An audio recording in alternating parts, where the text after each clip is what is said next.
প্রিয় সাংবাদিক ভাই ও বোনেরা, আসসালামু আলাইকুম। আমরা আজকে গতকালও আসছিলাম, আপনাদের কষ্ট দেই।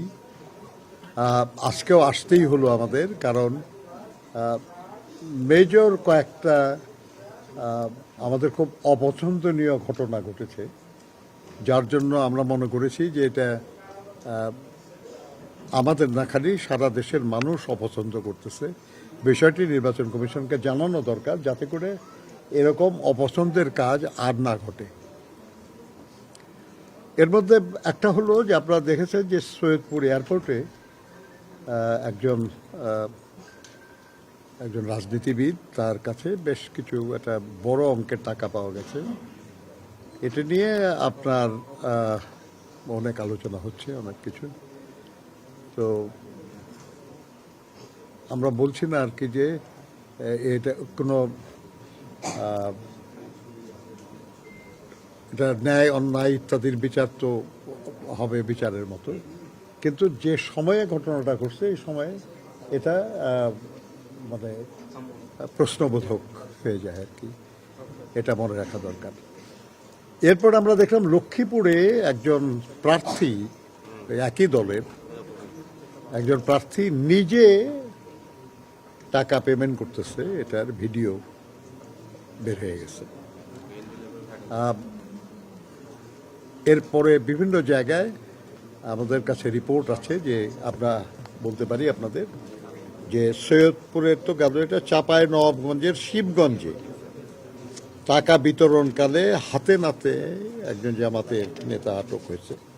সিরাজগঞ্জের কামারখন্দে ভোট কেনার সময় জনগণের হাতে জামাতের এক নেতা আটক, এবং সেখানে টাকার পরিমাণ প্রায় 63,000-এর মতো।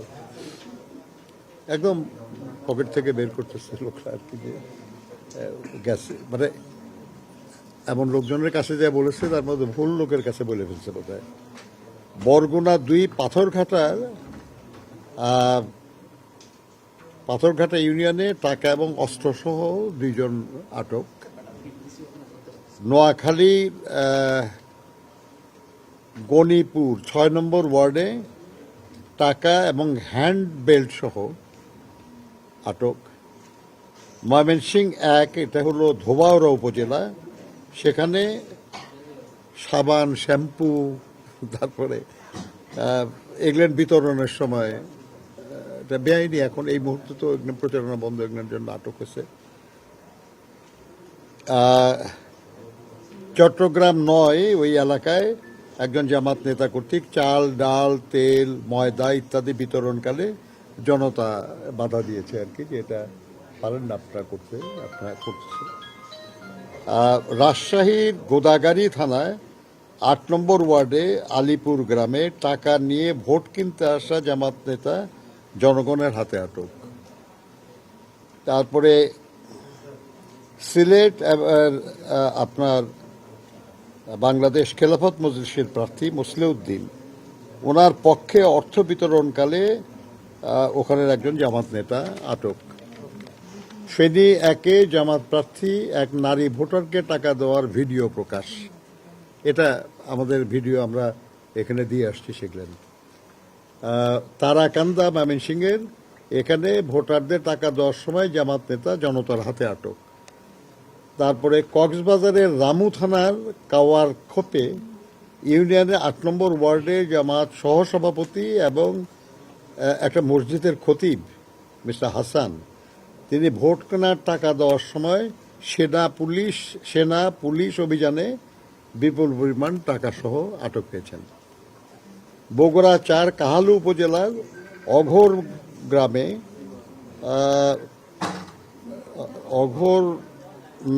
অঘরনাথ গ্রামে ভোট করার জন্য গেলে গ্রামবাসী তাকে প্রতিহত করে আটক করে। লক্ষ্মীপুর 3-এ জামাত প্রার্থী রেজাউল করিম নিজ হাতে টাকা বিলি করছে, এটা ভিডিও প্রকাশ হয়েছে। এরকম বেশ কিছু নিউজ এবং ভিডিও আমরা নির্বাচন কমিশনের ওনাদের কাছে আমরা দিয়েছি, এবং আমরা বলেছি যে আইন অনুযায়ী যার বিরুদ্ধে যে ব্যবস্থা নেওয়া দরকার আপনারা সেই ব্যবস্থা নেন।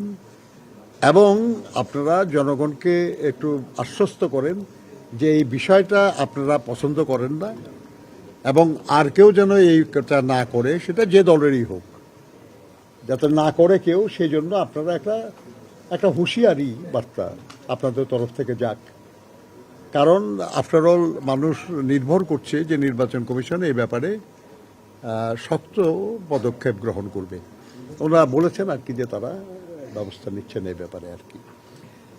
আমরা আর একটা জিনিসে আমরা খুবই বিব্রত এবং আমরা খুবই আমরা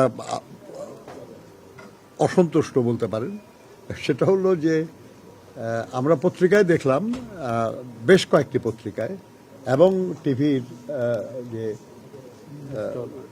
মানে যেটার খবরগুলি অনলাইনে আসে আর কি, সেখানে যে আমাদের সিনিয়র সচিব সাহেব নির্বাচন কমিশনের, তিনি বলেছেন ওই সৈয়দপুরের ঘটনার রেফারেন্সে যে 50 লাখ কেন, প্রয়োজনে 5 কোটি টাকা নিয়ে গেলেও এটাতে কোনো বাধা নাই। তো ব্যাপারটা হচ্ছে যে সব সময় তো সব কথা একরকম হয় না, তাই না? এই সময়ে যদি সব সময় সবই এরকমই হয়, তাহলে কেন বললেন যে বিকাশে 1000 টাকার বেশি পাঠানো যাবে না? কেন বললেন আপনারা যে বিকাশে একদিনে 10,000 টাকার বেশি পাঠানো যাবে না? উদ্দেশ্য আছে তো একটা, নাকি? এই সময়ে যাতে ভোট কেনা বেচার জন্য এই টাকা এইভাবে বিলি না হয়, সেই জন্য তো বলা হয়েছে এটা। তো যদি সেটা সত্য হয়, তাহলে অন্য সময়ের যে কথা যে 5 কোটি না 50 কোটি ইত্যাদি আপনি বিলি করলে কোনো বাধা নাই, এটা তো বলার দরকার কি আপনার? কি প্রয়োজন বলার আর কি আপনার? কিন্তু মজা হলো, ওনাকে যখন আমরা এটা জিজ্ঞাসা করলাম, উনি বললেন যে উনি কখনো এই কথা বলেন নাই, উনি বলেন নাই এই কথা। আপনারা সাংবাদিকরা আর কি, পত্রিকার, আপনারা এটা কোনো না কোনো নিউজ, একটা আমরা দেখলাম পত্রিকায় জাগো নিউজের রেফারেন্স আছে, তারা তো নিউজ এজেন্সি, তারা যদি দেয় তাহলে পত্রিকা ছাপাইতেই পারে আর কি, বা পত্রিকায় অন্য নিজের সোর্সে ছাপাইছে, আমরা জানি না সব কিছু আর কি। কিন্তু ওনারা অস্বীকার করেছেন যে তারা এরকম কোনো কথা বলেন নাই। এবং যখন এটা প্রকাশ হয়েছে, আমরা তাদের সঙ্গে কথা বলেছি, তখন তারা আপনাদের একটা ব্রিফিং করে বলেছেন যে এই কথা বলেন নাই, সেই কথা আপনারা কেন ছাপালেন কিংবা কেন বললেন, এবং বলে তাদেরকে এম্বারাস করলেন। তারা এটা আমাদেরকে বলেছে। আমরা তো বিশ্বাস করতে চাই সবাইকে। তো আপনার মানে কেউ না কেউ তো সঠিক বলছেন না, সেটা কে? এটা তো আপনারা সত্য সন্ধানী সাংবাদিকরা তো হলো কি সত্য সন্ধানী বলে না নাকি আপনাদেরকে? তো সত্য সন্ধানী যারা, আমরা আশা করব যে তারা এই ব্যাপারে সত্যের সন্ধান করবেন। যদি তারা বলে থাকে, আমরা বলবো খুবই ভুল করা হয়েছে, অন্যায় করা হয়েছে। এই সময়ে এই কথা এনকারেজ করা হয় যারা এইভাবে অতিরিক্ত টাকা নিয়ে মুভ করতেছে বিশেষ উদ্দেশ্য সাধনের জন্য। আর যদি ওনারা না বলে থাকেন, আর কোনো কারণে কেউ এই নিউজটা প্রচার করে থাকে, তাহলে সেটার মধ্যেও একটা বড় অন্যায় আছে। এটা অন্যায়ের ইচ্ছা আছে, যে তারাই অন্যদেরকে বোঝানোর চেষ্টা করতেছে যে না, আসলে কোনো অসুবিধা হয় নাই, যা নিয়ে যেতে পারেন, আরও বেশি নিয়ে গেলেও কোনো অসুবিধা নেই। যেটাই হোক আর কি, আমরা মনে করি যেই করে থাকুক, এটা খুবই অন্যায় একটা কাজ হয়েছে, সেই জন্য আমরা এটা নিন্দা জানাই। আরেকটা জিনিস আমি আপনাদেরকে একটু বলতে চাই, যেটা সেটা হলো যে এটা খুবই ইন্টারেস্টিং আর কি, যে মানে মানে বলে না যে অনেক গুপ্ত নাকি কি হচ্ছে, এটা উন্মুক্ত হচ্ছে আর কি, মানে আল্লাহ জানে আর কি এটা কোনটা। আপনি দেখেন এই সৈয়দপুরের ঘটনার রেফারেন্সেই আমাদের একজন সরকারি কর্মকর্তা, তিনি আবার একটা বিশেষ বাহিনীর একজন বড় কর্মকর্তা, তার একটা কার্ড একটা হয়েছে, এটা আর কি, একটা কার্ড, সত্য মিথ্যা এটা আমরা জানি না, কারণ আজকাল কি যে হয় আর কি যে হয় না বোঝা খুব মুশকিল। বুঝছেন না ব্যাপারটা? এখানে বলা হয়েছে খুব ইন্টারেস্টিং, কাস্টমসের অনাপত্তিতেই ঠাকুরগাঁও জেলা জামায়াতের আমিরকে টাকা বহনের অনুমতি দেওয়া হয়। আভ্যন্তরীণ রুটে অর্থ পরিবহনে কোনো সীমাবদ্ধতা নেই। আচ্ছা ভাই, যদি কোনো সীমাবদ্ধতা না থাকে তাহলে আপনার অনুমতির দরকার হয় কেন? হু আর ইউ? আমার যদি কোনো সীমাবদ্ধতা না থাকে আমি তার অনুমোদনের জন্য যাব কেন? অনুমতির কোনো প্রয়োজন আছে? তাহলে ওনার প্রথম কথার সঙ্গে দ্বিতীয় কথা তো বলল না। আরো গুরুত্বপূর্ণ যেটা, সেটা হলো যে আপনার কাছে জানতে চাইছে কি এটা? আপনার কাছে তো কেউ জানতে চায় নাই। কেউ কি কথা বলেছে যে ঢাকা বিমানবন্দর দিয়ে এই পরিমাণ টাকা কেমনে গেল, আপনারা কি করছেন? আপনারা কি কেউ জিজ্ঞাসা করছেন? কোনো সাংবাদিক, কোনো জনগণ, কেউ আর কি? এখন পর্যন্ত শুনি নাই। তাহলে তার অতি উৎসাহ নিয়ে এই কথাটা বলার দরকার হলো কেন?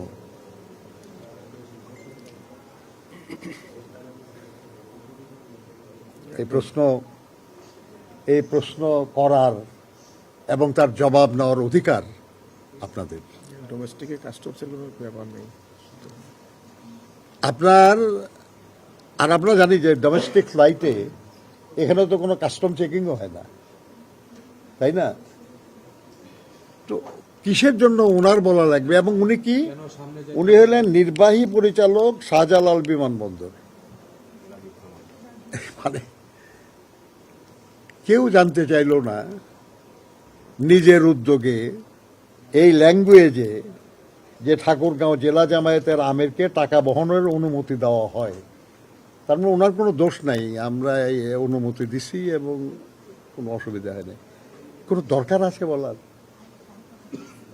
যেখানে টাকার অর্থ আভ্যন্তরীণ রুটে অর্থ পরিবহনে কোনো সীমাবদ্ধতা নেই, সেখানে অনুমতি দিল কে, কেন দিল, কেন অনুমতি চাওয়া হলো, কিছুই তো বোঝা গেল না।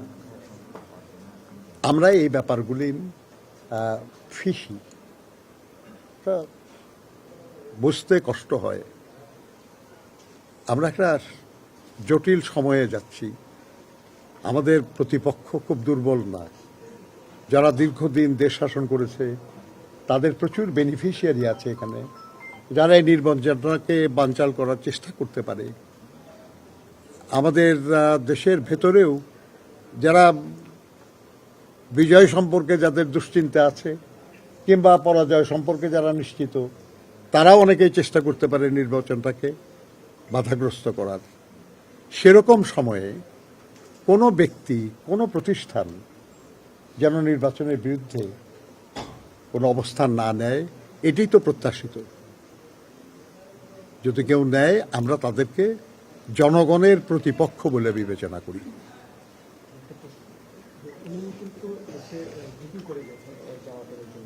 এবং তারা বলছেন যে এটা তাদের বিরুদ্ধে উদ্দেশ্যে প্রণোদিতভাবে বিএনপির পক্ষ থেকে করা হচ্ছে এবং তাদের জনপ্রিয়তা নষ্ট করার জন্য ষড়যন্ত্র করা হচ্ছে। এ ব্যাপারে আপনার তাকে ওখানে জিজ্ঞাসা করেন নাই আপনারা যে ওনাদের এই যে টাকা সহ এটা বিএনপির কোনো নেতা ধরছে না পুলিশ কিংবা অন্য কোনো প্রতিনিধিরা ধরছে?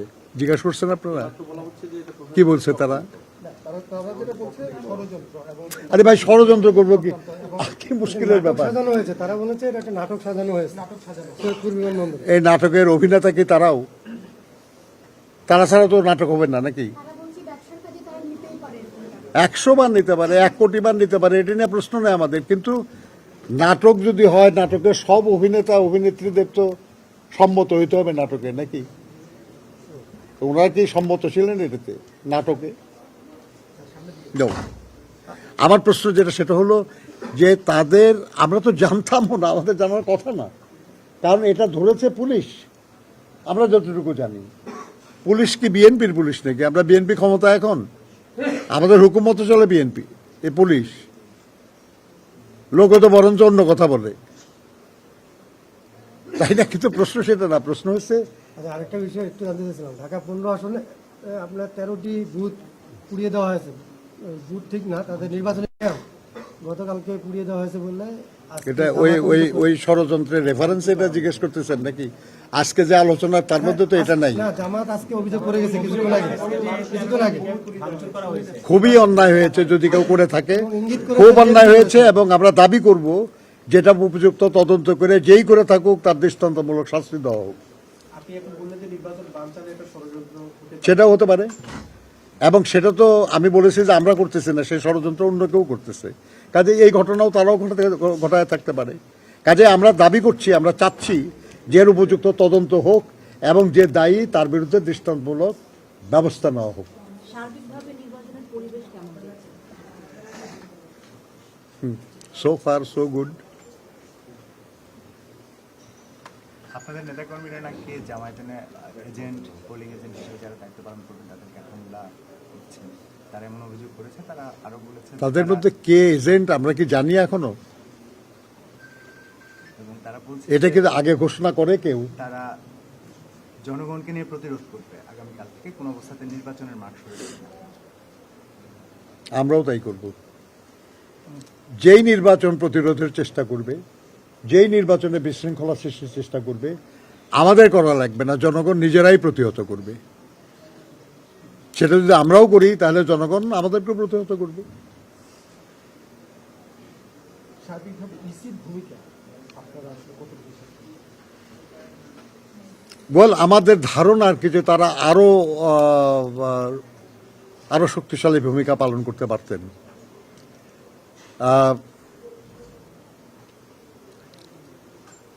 ব্যাপার হচ্ছে যে যেমন ধরেন আমরা যে অভিযোগই করছি, যেমন আপনার গতকাল আমরা বলেছি আপনাদের যে একজন খুব নীতিবান, খুব তত্ত্ব কথা বলেন টেলিভিশনে টক শোতে, সেরকম একজনকে স্পষ্ট দেখা গেল যে উনি বাজারে একজনকে 1000 টাকা দিতেছেন একটা ভোট দেওয়ার জন্য। তার হাতে যে ইগুলিন ছিল, তার সঙ্গের লোকের হাতে যে লিফলেট ছিল, সেই লিফলেটে একজন প্রার্থীর ছবি সহ একজন ছিল আর কি। আমরা এই নিয়ে অভিযোগ করেছি। নির্বাচন কমিশন আমাদেরকে বলতেছে যে সেই অভিযোগ পাঠানো হয়েছে, এই ব্যাপারে যে জুডিশিয়াল কমিটি আছে সেই কমিটির কাছে পাঠানো হয়েছে। সেই কমিটি কি করেছে? এটা নাকি ফোনে পাওয়া যাচ্ছে না তাকে। আমরা মনে করি আর কি যে নির্বাচন কমিশন এই জবাব যথেষ্ট না, এই জবাব যথেষ্ট না। আপনাদের কি আশা ছিল? আশা ছিল যে দ্রুত এই ব্যাপারে কার্যকর ব্যবস্থা নেওয়া হবে। পাওয়ার আছে। যেই